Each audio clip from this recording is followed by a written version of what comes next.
시청자 여러분 안녕하십니까? 크리스찬 헤럴드 TV 뉴스룸의 손동원입니다. 오늘 여러분과 함께 나눌 주제는 선교의 현실은 지금 몇 시인가? 그 문제점 분석과 대안에 대한 것입니다. 2015년은 한국 선교 130주년이며 선교의 양적 성장을 이룬 의미 있는 한 해라고 생각합니다. 작년 12월 말 현재 한국 선교사가 170여 개국에 26,677명이 파송된 것으로 조사되었습니다. 한때 한국 선교는 미국에 이어서 세계 제2위의 선교 강국을 자랑했었습니다. 최근에 고든 코넬 신학교 글로벌 기독교 연구센터가 발표한 리서치 결과에 의하면 한국의 선교사 파송 순위는 세계 제6위로 보고되었습니다. 한국선교연구원은 한국 교회가 2030년까지 5만 명 선교사를 예견하며 한국세계선교협의회는 총 10만 명 선교사 시대를 바라보며 전진하고 있다고 발표하고 있습니다. 그러나 문제는 한국 교회의 차세대 선교 인력인 것입니다. 한국의 20, 30대는 교회 출석률이 4%가 안 됩니다. 이러한 수치는 한국 교회의 다음 세대가 마치 선교지를 방불케 하는 영적 전쟁터임을 암시해 줍니다. 젊은이들은 교회와 선교에 점차 관심을 잃어가고 있는데 앞으로 어디서 선교 인력을 추가해야 할 것인지 걱정이 되는 현실입니다. 미국의 신학자와 목회자들로부터 21세기 최고의 설교자라는 평을 듣고 있는 남침내교회 폴 워셔 목사는 선교가 진리를 그 땅으로 보내는 것이라고 정의했습니다.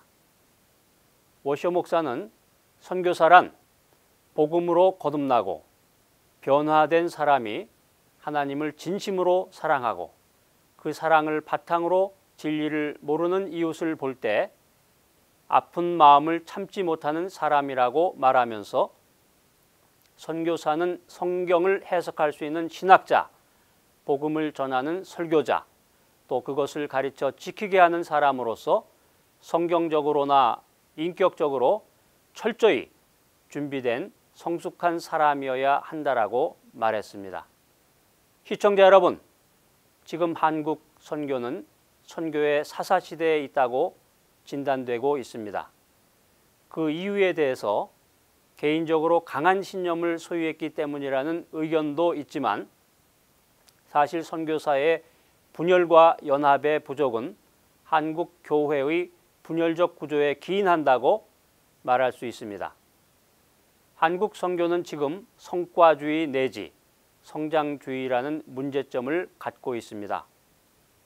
성장을 우선시하는 선교는 단기적으로 성장을 보여주는 성과주의 선교를 부추기고 이는 다시 가급적 빨리 성과를 거둘 수 있는 물질 선교 혹은 물량 선교로 이어지게 되는 것입니다.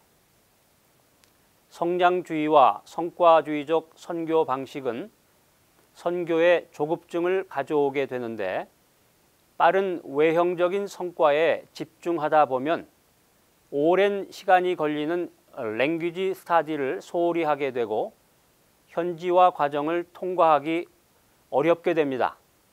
충분한 언어 공부나 현지화의 기회를 놓치게 되면 소통 능력과 적응 능력이 부족해서 더욱 물량적 접근에 의존할 수밖에 없는 결과를 낳게 되는 것입니다.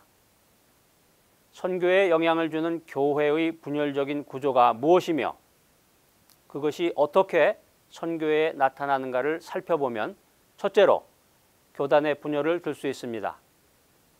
주요 교단 간의 교세 경쟁은 그대로 해외로 이어져서 분열과 경쟁, 중복 투자라는 병폐를 낳았습니다. 그리고 현지인들로부터 신뢰와 존경을 잃어버리게 했습니다. 둘째로 선교단체의 분열입니다.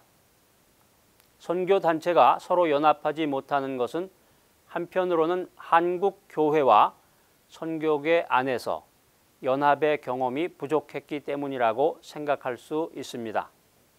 셋째로 고비용 선교의 문제입니다. 지금 선교 사역은 고비용 구조로 되어 있습니다. 선교 단체의 검토 없이 선교사와 개교회의 협의로 이루어지는 선교 프로젝트가 많습니다. 게다가 한국 교회와 선교의 분열 양상이 재정 사용에 대한 검증과 감독을 어렵게 만들기 때문에 중복 투자와 낭비로 이어지기 쉽습니다. 이와 함께 한국 선교의 목회자 위주의 파송 구조는 비용이 적게 드는 전문인 선교의 약화를 가져오고 있으며 선교사의 고령화의 문제는 선교 비용의 증가를 가져옵니다.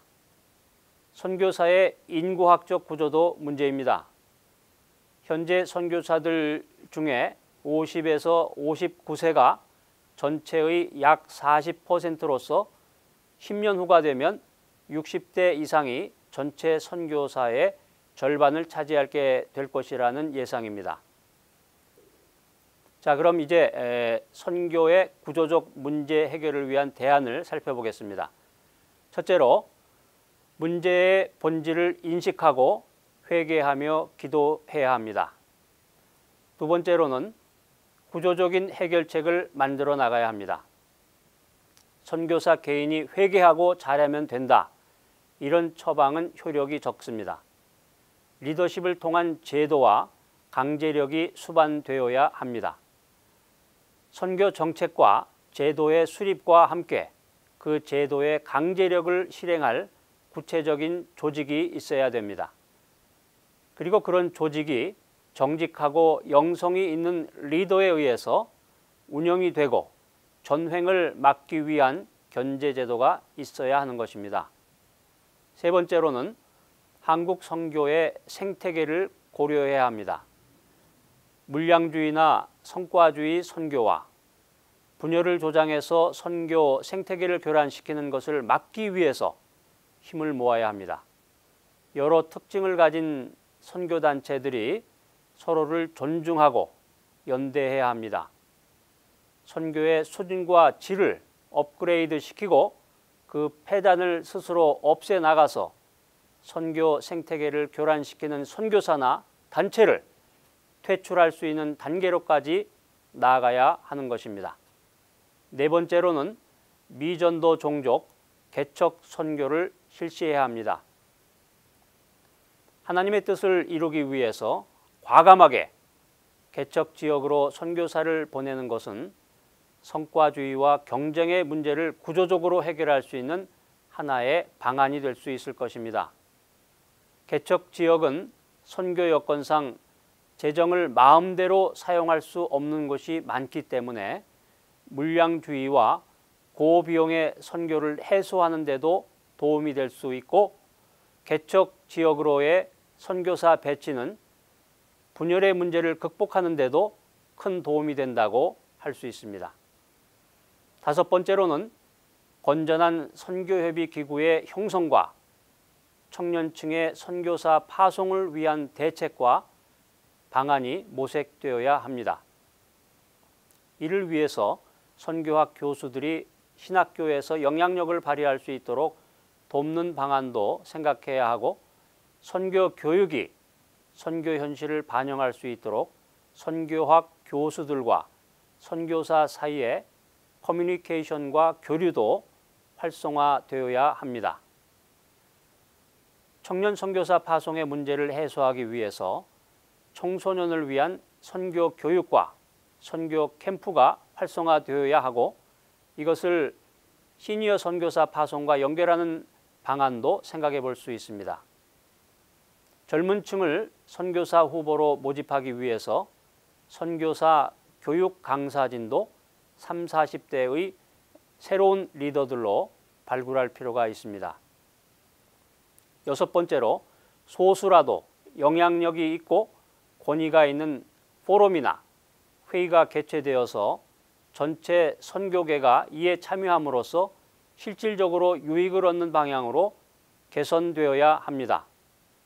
소모적인 회의에 비용을 쓰기보다는 그 비용으로 선교 연구를 지원하거나 오히려 비서구권을 포함한 세계적인 학자들이나 선교사들을 초빙해서 깊이 있는 강의를 듣고 리더십 세미나를 하는 것이 바람직하다고 생각합니다.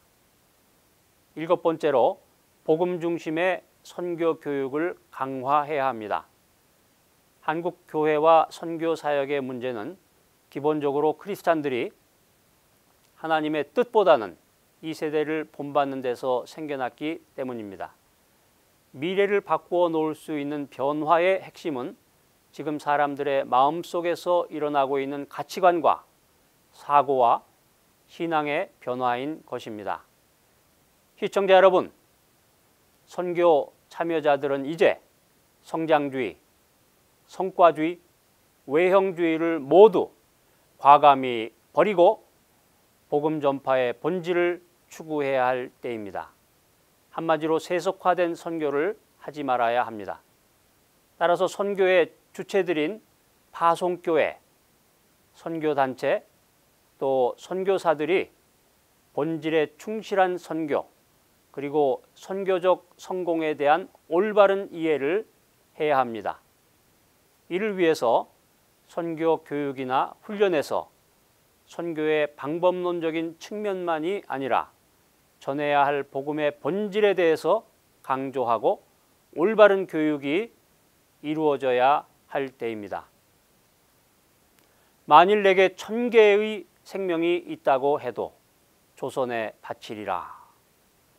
25 꽃다운 나이에 세상을 떠난 루비 캔드릭 선교사의 묘비명 앞에서 저절로 머리가 숙여집니다. 1908년 6월 19일 조선에 온 지 9개월 만에 캔드릭은 급성 맹장염으로 세상을 떠나고 맙니다.